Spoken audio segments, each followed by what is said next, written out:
What's up, guys? So this video, I'm going to talk about finding the inner self. I saw on YouTube that this is like a very often searched topic, and I thought it's interesting because there's a lot to be said.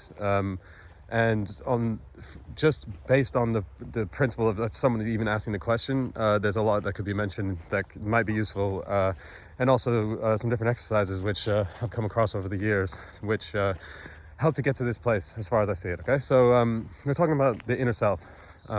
Finding the inner self, and I assume that if someone searched that or is looking for a video to say about finding the inner self, then they've heard someone say that it's all about finding your inner self, or connecting to your inner self, being present, and then everything's just going to get magically so much better, which is to a certain degree true. But I just want to elaborate on what the actual context of even asking the question betrays about the nature of what someone would be looking for, how that could be mistaken, and how there's much simpler ways of seeing it that are actually may help you get somewhere in, being more peaceful, being more present, stuff like that, whatever the goal is. Okay, so if you think about finding the inner self, then you're assuming that there's something. There's an outer self and there's an inner self, which means that on some level, if you're asking that, or you're looking for the answer to that question, then you must be in some sort of state of, very entrenched behavioral patterns, maybe, because over time you go to school, you get careers, you have to work and all this stuff, and you have all these family obligations on people who are obliging you to behave in certain ways, and this starts very, very young. As babies, we have a sort of will. And that will is pretty much the core, and I think that's really what we're talking about when we're talking about the inner self. It's that sort of quiet intent that's again, with babies, it's driven by the need for comfort, warmth, and milk. But as time goes, we grow, and our intent is we become interested in things. And we're going based on intent, but we learn different things about our behavior and what to do and what not to do based on the outcomes of that behavior. So we start to, even before language, have installed these sort of automatic reactions that may, as we get older, and we have all these, as we go, and we have all our language and we have all our social roles, that it might be hard to understand where these feelings are coming from that are limiting our behavior. So I think when you're at the point of searching for a YouTube video about finding the inner self, then you're already, have grown quite a bit, and you're working with concepts, and you're in language, and you're in your life. And so you're coming from that perspective in looking for something inside of you that is like something that you apparently think you've never experienced before. But I think the interesting thing is that it's quite the opposite, and it's difficult even to talk about because the nature of it being non-linguistic. If you think about on the surface level, if you think about there's like a sphere.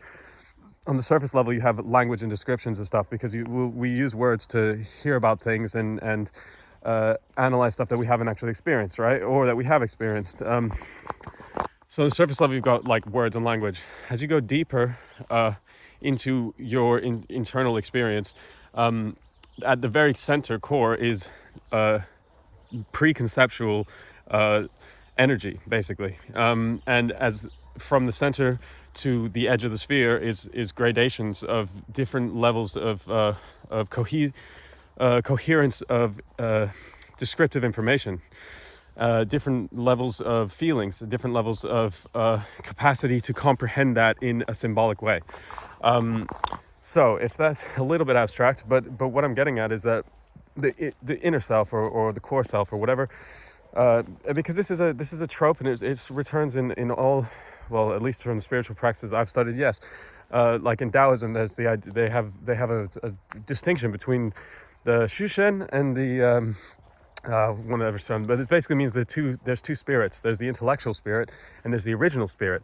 And the whole point of spiritual practices is to we have a certain amount of, like, as people, we have a balance of the original spirit, which is like with the Buddha mind, and then the intellectual spirit, which accumulates over time. That's an outward going, purely pragmatic sensibility. And you can understand what I'm saying.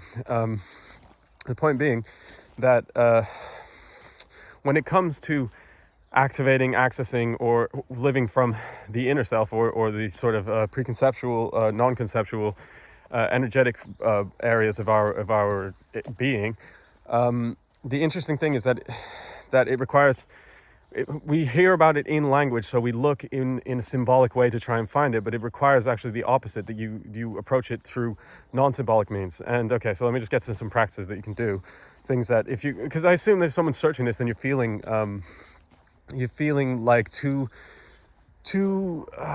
rigid, and you're too constantly responding to your thoughts, and those thoughts are all based on things that you've learned, and it's like a lot of it has to do with fear, right? And that fear is there's a deep fear of like basically being dying or being homeless or something like that.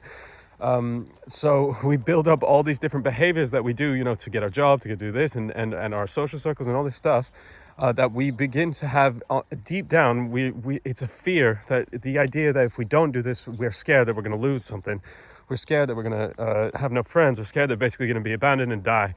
At a deep root, it's completely rooted in the survival instinct. But behind that is yourself, your sort of silent presence, which again, what I'm saying is that the fear, oftentimes when we go into stillness and we let our mind just be still and not worry about stuff, or just let things, like the idea of letting stuff go, letting go in general just for a minute, there's a fear that will recur, and that's what's blocking us. So I would say, for somebody who's searching or looking to find the inner self, very simple things you can do. And a lot of times these things are so simple that people don't like the answer, because you want it to be something like a big deal, or something like some sort of big thing, but it's not, because it's not symbolic. It's not. It's imminent. It's already there.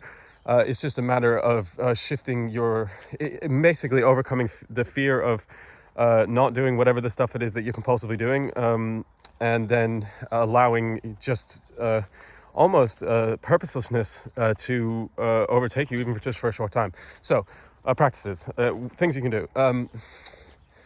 Interesting one. If you live in a town or a city, I still love doing this. And later on, like it's in some of Rudolf Steiner's work, as a tactic for improving the intuition. But it's basically, this is activating, or just strengthening the muscle of working from the inner self, which is just go.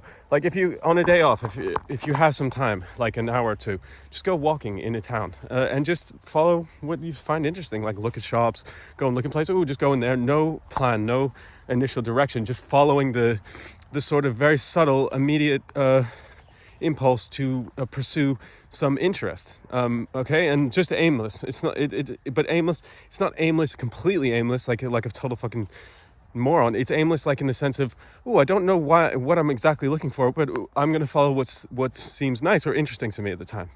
That's really good, because it's that following the interest that is your core self. Other things, playing music. If you, I don't know, have a guitar is good. Just playing music in general. These are different layers of the same thing. That's a lot to do with expressing the qualities of yourself at the moment, because there's shifting qualities, and as you go from the most core, non-conceptual, energetic basis, and you start going outwards and outwards, that has more like emotion. The emotional layer is one, and that's where music comes in.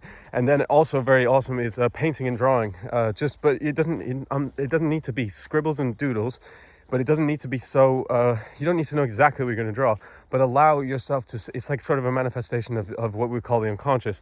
And again, all of this stuff is, if you think about this, we all have the same basic core psychological, and I say psychological, spiritual, all of it. I'd see that the words are irrelevant, because we're all talking about the same thing. So whatever words you want to use to describe it is fine.